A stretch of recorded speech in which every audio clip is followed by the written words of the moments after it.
여러분 반갑습니다. 우리 한국기독교장로회 평화통일위원회와 또 평화공동체 운동본부가 기획한 우리 북콘서트.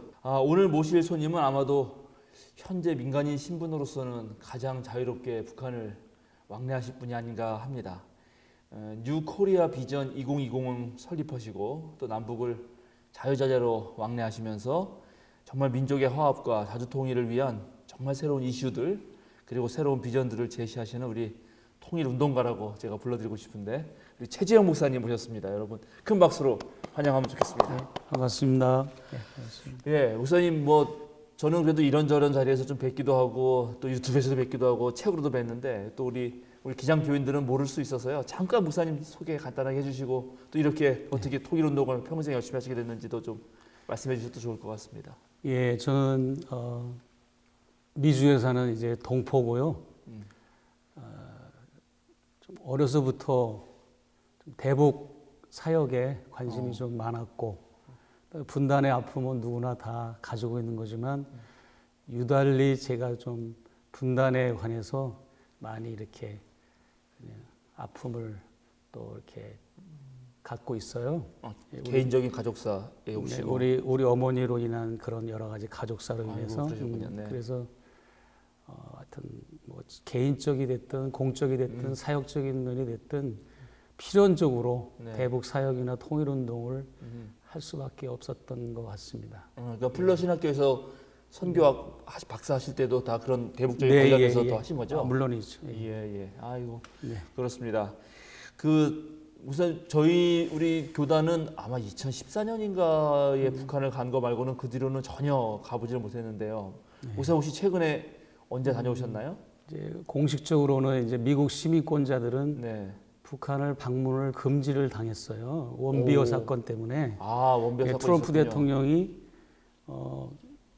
미국 시민권자들은 누구도 예외가 없이 기자들도 또 보건복지 식량으로 지원하는 사람들도 지금은 북을 공식적으로 못 가요. 못 가고 오히려 이제 영주권자는 가능합니다. 영주권자들은 국적이 한국이니까 갈 수가 있는데 시민권자들은 갈 수가 없고 지금 우리 기독교인들이 그 이슬람에 대한 오해가 가장 많듯이 제가 보면 한국 국민들은 이 북한에 대한 오해와 억측이 너무나 많아가지고 그렇죠. 북한하면 떠오르면은 심지어 아주 어린 애들도 되게 막 못 살고 막 옛날에 그런 모습만 기억하거든요. 그래도 요즘에 그나마 조금 이제 문재인 대통령하고 김정은 위원장하고 만나는 그 틈을 타서 조금 그래도 오해가 조금씩 씻겨나가는 것 같은데 목사님 좀 왔다 갔다 하시면서 특히 우리 이남 사람들이 갖고 있는 그런 좀 오해라든가 그리고 이제 북한의 좀 발전상이라 그럴까요? 또는 김일성 수석부터 이제 김정일 국방위원장 또 김정은 국무위원장으로 이어져 오면서 북한 사회도 엄청 많이 변했지 않습니까? 그렇죠. 그래서 우리가 조금 요 시대에 그렇게 옛날 생각하던 북한 아니다. 이런 건 좀 최소한 이런 건 알아라. 이런 말씀 한두 가지 더 들려주시면 어떨까 해요. 네. 사실 만약에 제가 이 손톱으로 여기 한 군데를 이렇게 긁으면 별로 표시가 안 나잖아요. 근데 10번 하면 빨갛게 되고 한번 똑같은 장소를 1000번을 긁으면 아마 상처가 날 거예요. 그러니까 뭐든지 한 가지를 가지고 계속 집중적으로 공략을 하고 집요하게 하면 이제 거기에 엄청난 이제 그 하트 이제 상처가 나는 거죠. 이제 그런 것처럼 우리가 그동안 70년 넘도록 북에 대한 그 교육이라든지 북을 바라보는 관점은 너무나 치명적인 방공방국의 관점에서 우리가 북을 왜곡되게 배웠고 날조되게 배웠고 굴절되게 배웠어요.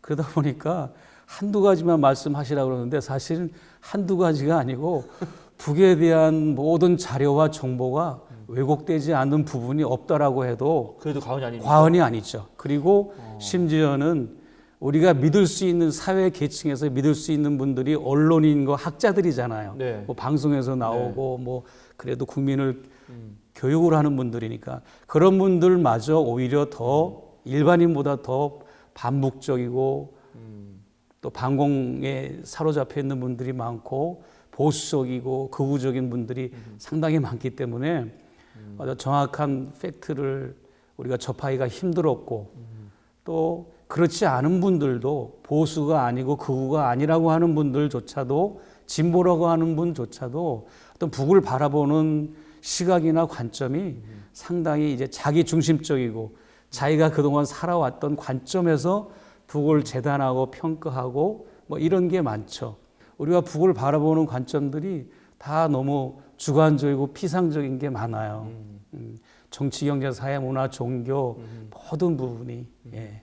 1인 1기 네. 실시를 다 하거든요. 한 네. 사람이 하나의 스포츠라든지 하나의 악기를 다룰 수 있는 교육을 다 합니다. 의무적으로 하되 나중에 이제 특별하게 영재 기질이 있고 독특한 아주 그런 천재적인 그 재능을 가지고 있는 사람들은 또 나중에 그쪽으로 전문 분야로 이제 완전히 이제 갈 수 있게 이렇게 하는 건데 그런 차원에서 보면 교육도 상당히 시스템이 잘 돼 있고 미국하고 이건 좀 아이러니인데요. 미국하고 북한이 학제가 똑같아요. 지금 그 공립학교로 기준으로 한다면 미국도 초등학교는 5학년이에요. 6학년이 아니고 그 초등학교 전에 킨더가튼이라고 그래가지고 유치원 계통이 있고 그 앞에 프리스쿨이라고 그래서 우리로 말하자면 유치원 그 이전에 또 영유아 고고 프리스쿨, 킨더가튼, 엘레멘터리 스쿨,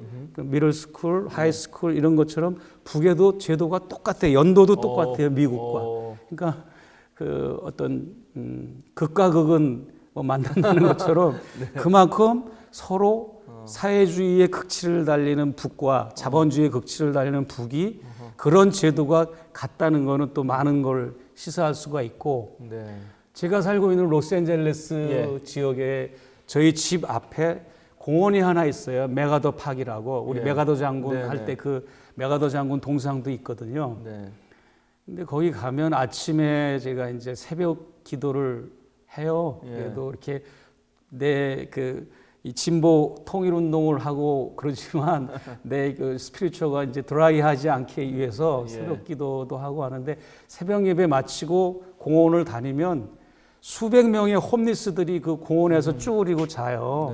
자는데 그 공원 관리소 측도 문제인 것 같아요. 그 스프링쿨러를 낮에 이렇게 틀으면 괜찮은데 잠을 자고 있는 사람들한테 스프링쿨러를 트니까 비 맞은 생쥐가 되는 거야. 거기서 자는 사람들도 또 문제이기도 하고 똑같은 일이 반복인데 근데 제가 만약에 그 사람들의 사진을 매일같이 찍어가지고 유럽이나 서방 세계에 미국은 이렇게 삽니다라고 한 10년 동안만 계속 내가 알린다고 생각해 보세요. 그럼 해외에 있는 사람들이 미국을 거지 나라로 알 거예요. 저희 집에서 15분 거리에 스키드로라고 하는 다운타운의 지역이 있어요. 스키드로. 거기 가면 전 세계에서 가장 거지들 속을 타운이 따로 있어요. 거기는 무법천지예요. 수천 명이 다 거지들이에요. 그냥 그 지역 자체가. 그리고 법이 통하지가 않고 지나가는 자동차도 해코지하고 부수고 행인들이 그냥 못 지나가요. 막 그냥 뭐 갖가지 범죄가 발생하고 마약하고 거기서 그냥 대로변에서 대소변 해결하고 거기서 밥 먹고 싸우고 그러는 도시가 있는데 내가 만약에 그 장면을 찍어서 이 서방 세계에 보내면 아마 난리 날 수도 있을 거예요. 그러니까 보통 이제 사실은 우리가 어느 사회를 보든지 종합적으로 총체적으로 봐야 되는데 그중에 아주 안 좋은 부분만 부각시켜가지고 하는 그런 왜곡된 현상이 너무 많고 너무 많죠. 특히 한국 사람들은 뭐 우익도 그렇지만은 미국에 대한 너무 이상화가 돼 있어가지고 하다못해 저기 마이클 무어 감독의 영화만 몇 개 봐도 그 미국의 치부들을 많이 알 수 있는데 오히려 우리가 문제인 부분이 너무 많네요. 그래서 목사님 쓰신 책에 제가 그 평양에서 카톡을 보냈던 평양에서 서울로 카톡을 띄우다. 네, 카톡을 띄우다. 그래서 제가 그것도 깜짝 놀랐거든요. 그래서 우리는 북한하면 떠오르는 몇 가지 이미지. 그러니까 저만 해도 그런 반공주의 교육에 물들어가지고 아까 말한 가난하다. 그다음에 엄청난 억압되다. 그리고 이제 그 백돌통으로 이어지는 그분들 완전 독재고 막 무슨 엄청난 무슨 옛날에 그 왕정해가지고 혼자 다 하는 듯한 느낌에 갇혀 있는 것 같아요. 그런데 그것만 탈피해도 다시 한번 북한을 새롭게 볼 수 있을 것 같은데. 그렇죠. 예. 그래서 목사님께서 너무나 좋은 책들을 많이 내주셔서 사실은 이 북녘의 교회를 가다 이 책도 뭐 아주 두툼하고 아주 그 속속들이 내용도 해주시고 또 작년에 나온 책들이 작년 초 2월에 나오고 4월에 나왔는데 북녘의 종교 찾아가다 이런 책들을 내주셔서 너무 감사하고 또 책도 나온다고 제가 들었어요. 그 민속 종교 뭐 이런 것도 더 그것도 지금 80% 정도 다 썼고 네. 그다음에 제가 이제 분단 이후 최초로 북에 있는 국립묘지를 다 탐방을 하고 책을 썼는데 그것도 이제 올해 안에 나와요. 북녘의 국립묘지를 가다. 요거는 이제 목사님 훌륭하십니다. 하여튼 많은 저수를 내주셔서 우리가 좀 많이 배울 수 있도록 해주시고 이제 한 5회로 기획한 것 중에 특별히 목사님께 더 듣고 싶은 것은 이 북녘의 종교를 찾아가다입니다. 그래서 잘못된 편견일 텐데 거긴 사회주의 정권이고 사회주의 정권은 원래 무슨 종교는 민중의 아편이다 그러니까 그런 거 전혀 없을 거고 그 있어봤자 보통은 다 이렇게 서방 세계에 좀 이렇게 보여주기 위한 식의 어용이다 이런 식의 그런 이해들이 많잖아요. 그래서 이제 그거를 저는 오늘 목사님께서 상당히 깨주리라 생각하는데 좀 얘기를 해주시죠. 어떤 종교들이 우리는 똑같이 남한에 있는 종교 다 있습니까? 북의 종교를 얘기하기 전에 우리 남한의 종교 상황은 지금 정상인가?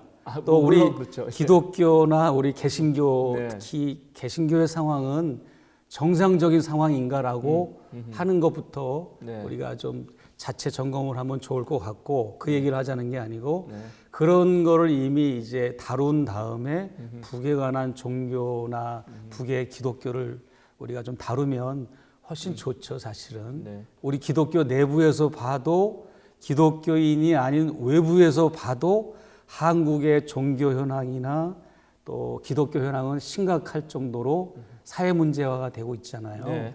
그런 의미에서 북을 보면 북은 오히려 이제 종교 청정 국가로 볼 수가 있고 미국이라고 하는 나라는 기독교 나라로 인식을 하고 있지 않습니까? 북에서. 그렇죠. 그다음에 미국과 북이 굉장히 70년 동안 전쟁은 안 하고 있지만 전쟁에 준하는 첩보전은 계속 70년 동안 있어 왔어요. 어마어마하게. 그래서 이제 납포된 배 있지 않습니까? 평양에 전시된 거. 그 무슨 배인지 혹시 제가 기억이 안 납니다. 그 배가 이제 그 납포된 것도 사실은 첩보 활동하려고 미국이 왔다가 한 거죠. 잡힌 거고 또 항공기도 마찬가지고 헬기도 마찬가지 이런 어떤 육해공군 군사적으로 첩보전을 시도했을 뿐만 아니라 미국이 기독교 선교사나 목사를 통해서 첩보 활동을 해왔어요 그동안. 이제 김동철 목사라고 북에 억류됐다가 풀려난 시민권자가 있었거든요. 그때 석방됐을 때 지금의 국무장관 이제 폼페이오 국무장관이 북에 가서 이제 인수인계 받고 특별 전용기로 실어 와가지고 미국 공항에 떨어졌을 때 트럼프 대통령 내외가 잠자다 말고 나와서 기내까지 가서 영접을 했어요. 이 김동철 목사 일행을. 이 김동철 목사가 뭐라고 지금 간증하면서 다니는가 하면 노골적으로 아예 얘기를 하더만요. 나는 CIA 첩보 요원이었다고 얘기를 했어요. 그리고 북에 있는 이 미사일 기지, 미사일 군부대 사진 촬영을 하다 걸렸다고 그렇게 유튜브에도 나와 있어요. 보시면 북에서 봤을 때 기독교나 이 복음이라고 하는 것을 우호적으로 받아들여야 되는데 그동안 70년 동안 모든 이 기독교라는 루트를 통해서 미국이 그 사람들을 활용하고 악용을 해가지고 스파이전을 하다 보니까 북측에서는 마음을 닫은 거예요. 오히려 기독교 선교의 문을 더 닫아버린 거죠. 그런 사람들 때문에. 그 대외적인 관점에서의 종교는 굉장히 민감합니다. 그리고 말 그대로 이거는 자칫 잘못하면 억류될 수가 있는 사안이고 그러나 자국민에 대한 2,500만 명 자국민에 대한 거는 헌법이 보장을 하고 있어요. 종교 활동을. 우리가 그걸 혼동을 한다고요. 종교의 자유가 있다면서 왜 미국 교포를 억류하고 체포하느냐. 그런 말들을 막 그냥 말을 뒤섞어서 하니까 종교의 자유가 없는 것처럼 우리가 알고 있잖아요. 가톨릭 신자, 개신교 신자, 러시아 정교회 신자 그런 사람들이 이제 나름대로 왕성하게 활동을 하고 있고요. 뭐 이슬람교도 있어요. 이슬람교도 있는데 이슬람교는 자국민들은 거의 없고요. 네. 이란 대사관하고 이라크 대사관이 그 직원들 위주로 모여가지고 그렇게 예배드리는 장소가 있어요. 가보니까 그게 있고 우리 민족 종교 중에는 이제 원불교, 예. 그다음에 천도교 교당이 있고, 예. 네 그렇습니다. 그리고 또 우리 개신교로 말하자면 개신교는 530개 정도의 가정교회, 처소교회가 있고요. 예. 전국에 다 있어요. 예. 회령, 양강도, 자강도까지 다 있고 예. 그런 거는 아무도 터치를 못해요. 네. 그런 이제 노동당이나 내각이나 어느 곳도 그거는 타치하지를 않고 타치할 수도 없어요. 네. 인민들의 종교 고난인데 헌법이 보장하는 건데 네. 그 지하교회라고 하는 것은 존재하지 않아요. 지하교회가 있다고 선교단체들이 왜곡을 하고 유튜브도 이상한 유튜브 막 보여주고 그러거든요. 네. 중국에서 촬영한 거, 두 지도자 사진 걸어놓고 뭐 지하에서 예배드리는 거 그거 다 있을 수 없고요. 네. 네. 북은 제가 늘 강조하는 거지만 우리 서방 세계나 한국, 미국처럼 수평 조직 사회가 아니라 수직소의 사회이기 때문에 몰래 예배를 드린다 뭐 이런 거는 있을 수가 없고 다 그건 드러나게 돼 있어요. 그리고 몰래 예배를 드릴 필요가 뭐가 있냐고요. 530개 가정교회가 지금 남아 돌아가고 있는데 이미 있기 때문에. 그러면요. 그럼 예. 말이 안 되는 거고요. 네. 네. 사실 제가 북한에도 종교가 있나요? 이렇게 여쭈었을 때 아주 근원적인 문제부터 사실 얘기해 주셨어요. 뭐냐면은 정말 이 사회 이런 어떤 세계 시민 사회죠. 세계 시민 사회의 종교가 도대체 어떤 역할을 하는 것인가?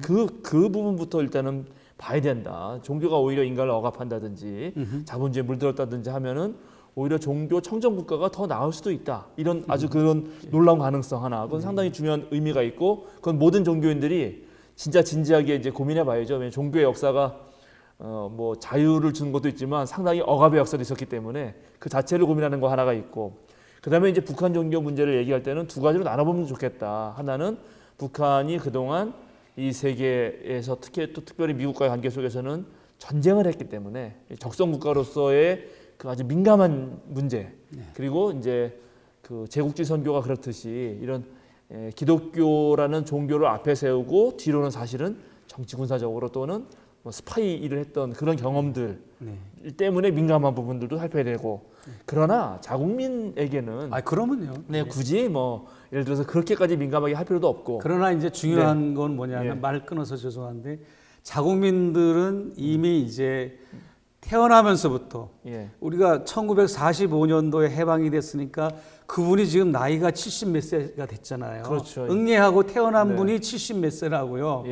그런데 그분이 지금까지 사회주의 사상이나 주체 사상으로 무장이 되신 분들이기 때문에 종교 자체를 그렇게 그다지 선호하지 않아요. 거리에 있는 분들, 매장에 있는 분들 만나서 얘기해 보면 종교 자체에 대해서는 관심 자체가 없어요. 종교가 사랑과 평화를 말하지만 어떻게 보면 다른 말로 종교는 평화 기제가 아니라 억압 기제입니다. 그 자체가 어떻게 보면.